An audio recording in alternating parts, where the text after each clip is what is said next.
साथियों, क्या आपने भी बैंक या पोस्ट ऑफिस में एफडी यानी फिक्स डिपॉजिट कर रखी हैं? अगर नहीं कर रखी हैं, 2026 में आप बैंक या पोस्ट ऑफिस में एफडी करने का मन बना रहे हैं यानी एफडी करने की सोच रहे हैं, तो आप लोगों को लिमिट पता होनी चाहिए कि 2026 में आखिर आप कितने रुपए की एफडी यानी फिक्स डिपॉजिट बैंक या पोस्ट ऑफिस में कराएं, ताकि आपको इनकम टैक्स डिपार्टमेंट की तरफ से नोटिस ना मिले, आपको इनकम टैक्स डिपार्टमेंट की तरफ से कोई भी दिक्कत ना हो। आज के वीडियो में हम आपको डिटेल से जानकारी देने वाले हैं। चूंकि 2026 लग चुका है, ऐसे में 1 जनवरी 2026 से बैंकिंग के कई सारे रूल्स चेंज हुए हैं। फिक्स डिपॉजिट को लेकर के भी न्यू लिमिट आ चुकी है। जिस तरह से सेविंग अकाउंट होता है, उसकी एक फाइनेंशियल ईयर में पैसे डिपॉजिट करने की और पैसे विड्रॉल करने की लिमिट होती है कि आप एक वित्त वर्ष में अधिकतम सेविंग अकाउंट से, जो पर्सन आईटीआर फाइल नहीं करता है, वो 10 लाख रुपए तक कैश डिपॉजिट कर सकता है और 10 लाख रुपए तक कैश विड्रॉल कर सकता है। इससे ज्यादा कैश डिपॉजिट करने पर या कैश विड्रॉल करने पर उसे इनकम टैक्स डिपार्टमेंट की तरफ से नोटिस मिल जाता है। तो उसी तरह से जो फिक्स डिपॉजिट अकाउंट होता है यानी जो एफडी होता है, इसके लिए भी इनकम टैक्स डिपार्टमेंट की तरफ से न्यू लिमिट तय की गई है, जो कि आ चुकी है, 2026 से अप्लाई हो चुकी है। तो आप सभी के लिए वो लिमिट भी पता होनी आवश्यक है, क्योंकि अगर आप जाने अनजाने में उन लिमिट को क्रॉस करते हैं जो कि इनकम टैक्स डिपार्टमेंट की तरफ से तय की गई है, तो आपको भी इनकम टैक्स डिपार्टमेंट का नोटिस मिल सकता है और आपके ऊपर पेनाल्टी इंपोज हो सकती है। तो दोस्तों, आइए वीडियो में आगे बढ़े, बिना देरी किए आप लोगों को हम वो लिमिट बता दें कि आखिर इनकम टैक्स डिपार्टमेंट की तरफ से क्या न्यू लिमिट तय की गई है फिक्स डिपॉजिट अकाउंट को लेकर के। क्योंकि आज के समय में एफडी जो होता है यानी जो फिक्स डिपॉजिट होता है, उसे लोग सबसे सुरक्षित निवेश मानते हैं। शायद ही कोई ऐसा पर्सन होगा जिसने फिक्स डिपॉजिट यानी एफडी ना कर रखी हो। जिसकी जैसी हैसियत होती है, वो उस हिसाब से अपनी एफडी कर रखता है। फिर चाहे जिसकी जैसी हैसियत है, कोई 10,000, कोई 10 लाख, कोई 1 करोड़, तो इस तरह के लोग एफडी बैंक में कर रखते हैं। क्योंकि एफडी में होता क्या है कि पहली चीज तो यह है कि इसके लिए बहुत पढ़ा लिखा होना आवश्यक नहीं है। आज के समय में बहुत सारे विकल्प आ चुके हैं पैसे को निवेश करने के। लोग एसआईपी कर रहे हैं, पैसा म्यूचुअल फंड में लगा रहे हैं, गोल्ड बॉन्ड में लगा रहे हैं, गवर्नमेंट बॉन्ड में लगा रहे हैं, कॉर्पोरेट बॉन्ड में लगा रहे हैं। लेकिन उसके लिए आपको पढ़ा लिखा होना आवश्यक है। आपकी एक छोटी सी गलती से आपका जो गाढ़ी कमाई है, उससे आप हाथ धो सकते हैं। लेकिन जो फिक्स डिपॉजिट होता है, जो एफडी होता है, उस पर लोग बहुत अधिक भरोसा करते हैं। सबसे सुरक्षित निवेश होता है।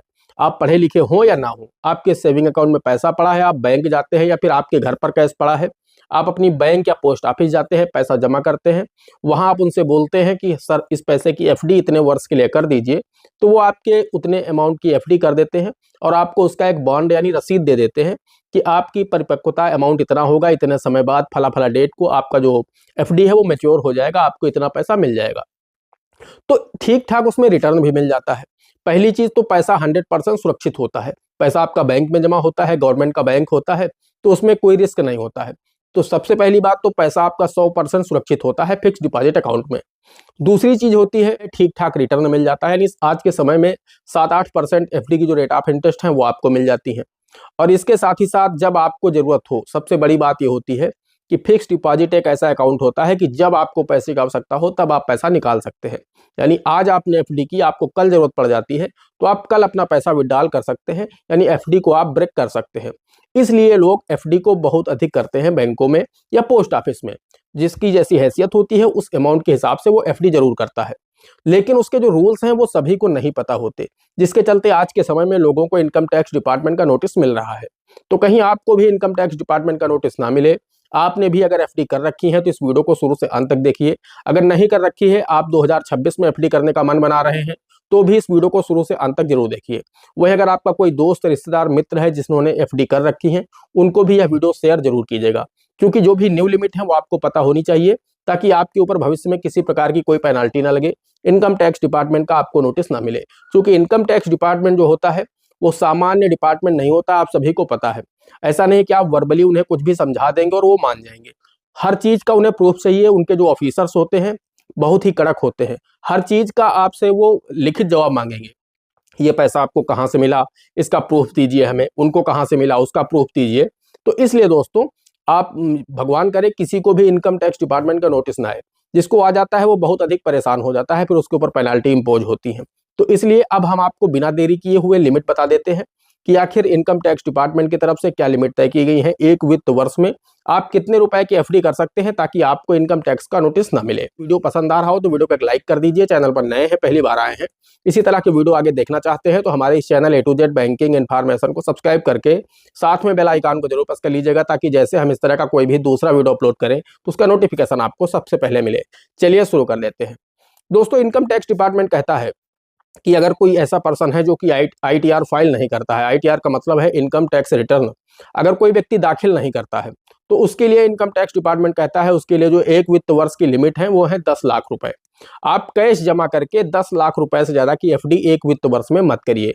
अगर आप एक वित्त वर्ष में कैश जमा करके, एक बार फिर से आप लोग ध्यान दीजिए, मैं यहाँ पर कैश की बात कर रहा हूँ, पैसा आपके सेविंग अकाउंट में पड़ा हुआ है काफी समय से, उस पैसे की आप एफडी कर रहे हैं तो उससे आपको दिक्कत नहीं है। लेकिन पैसा आप बैंक लेकर के जाते हैं, भले ही आप वो सेविंग में डालते हैं या सीधे सीधे आप एफडी अकाउंट में डाल करके एफडी खुलवाते हैं, तो वहां पर ही आपको ध्यान रखना है कि 10 लाख रुपए से ज्यादा एक वित्त वर्ष में आपको एफडी नहीं करनी है। वित्त वर्ष का मतलब है 1 अप्रैल से लेकर के 31 मार्च के बीच में।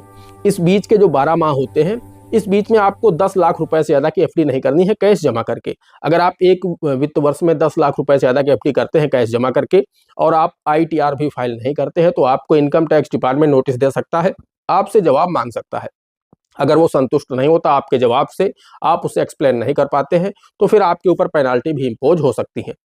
हाँ, अगर आप ITR फाइल करते हैं तो उस दशा में आप ज़्यादा अमाउंट की भी एफडी कर सकते हैं। यानी अगर आप इनकम टैक्स रिटर्न दाखिल करते हैं, आप सभी ब्यौरे अपने ITR में दर्शाते हैं कि मैंने इतने की एफडी कर रखी है, इतना पैसा मैंने सेविंग में रखा है, इतनी मैंने बचत की है, ये मेरा बिजनेस है, इतनी मेरी सेल है, इतना मेरा परचेज है, ये मेरा प्रॉफिट है। अगर आप सब कुछ ITR में दिखा रहे हैं प्रॉपर तरीके से तो फिर आपको दिक्कत नहीं होगी, फिर आप ज़्यादा अमाउंट की भी एफडी कैश जमा करके कर सकते हैं।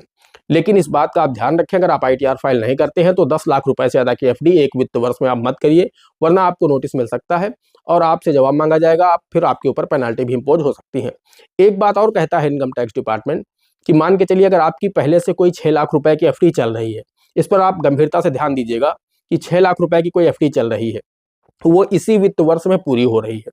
मान लीजिए आपने 5 साल के लिए एफडी कराई थी और 5 लाख रुपए की, अब उसका अमाउंट 6 लाख हो रहा, परिपक्वता जो अमाउंट हो रहा, जो मेच्योरिटी अमाउंट हो रहा वो 6 लाख रुपए है और वो इसी वित्त वर्ष में पूरा हो रहा है, मेच्योरिटी हो रही है और 6 लाख रुपए की एफडी आप इस वित्त वर्ष में कैश जमा करके करने वाले हैं, तो फिर आपका ये अमाउंट उसमें जुड़ जाएगा। इनकम टैक्स डिपार्टमेंट कहता है कि अगर जो पैसा आपकी एफडी में पड़ा हुआ है वो मैच्योर होकर के पैसा आप सेविंग में लेते हैं और लेने के बाद आप दोबारा फिर उसी पैसे की एफडी बनवा देते हैं, तो हम उसको और जो आपने कैश जमा करके एफडी की है दोनों को जोड़ देंगे और फिर देखेंगे कि आपकी लिमिट क्रॉस हुई या नहीं हुई। तो फिर ऐसे में 6 लाख आपने कैश जमा करके एफडी किया है इसी वित्त वर्ष में और 6 लाख आपका एफडी का मैच्योर होकर के आया है, उस पैसे की भी आपने एफडी बनवा दी, तो ये 12 लाख रुपए हो जाएंगे। ऐसे में आपको नोटिस मिल सकता है।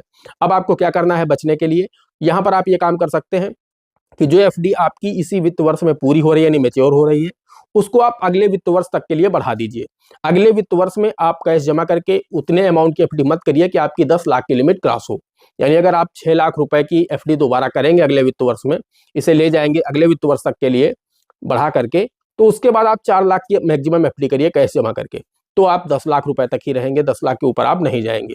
या फिर आप इस एफडी को और आगे बढ़ा दीजिए, लंबे समय के लिए रिन्यूअल कर दीजिए, या फिर आप अगर इस अमाउंट की एफडी करवाना ही चाहते हैं तो फिर जो आप 6 लाख रुपए कैश जमा करके एफडी करने वाले हैं उसमें से सिर्फ आप 4 लाख कैश जमा करके एफडी करिए, 2 लाख आप अपने सेविंग में पड़ा रह दीजिए। तो इस तरीके से आप बच सकते हैं। अदरवाइज अगर आपकी लिमिट क्रॉस होती है तो फिर आपको इनकम टैक्स डिपार्टमेंट का नोटिस मिल सकता है। दोस्तों, आशा करते हैं वीडियो पसंद आया होगा। अगर वीडियो पसंद आया है एक लाइक करना, चैनल पर नए हैं पहली बार आए हैं, इसी तरह के वीडियो आगे देखना चाहते हैं तो हमारे इस channel A to Z banking information को सब्सक्राइब करके साथ में बेल आइकन को जरूर प्रेस कर लीजिएगा ताकि जैसे हम इस तरह का कोई भी दूसरा वीडियो अपलोड करें तो उसका नोटिफिकेशन आपको सबसे पहले मिले। दोस्तों, आज के वीडियो में इतना ही, मिलते हैं अगले वीडियो में किसी अगले इंटरेस्टिंग टॉपिक के साथ। तब तक के लिए जय हिंद, जय भारत।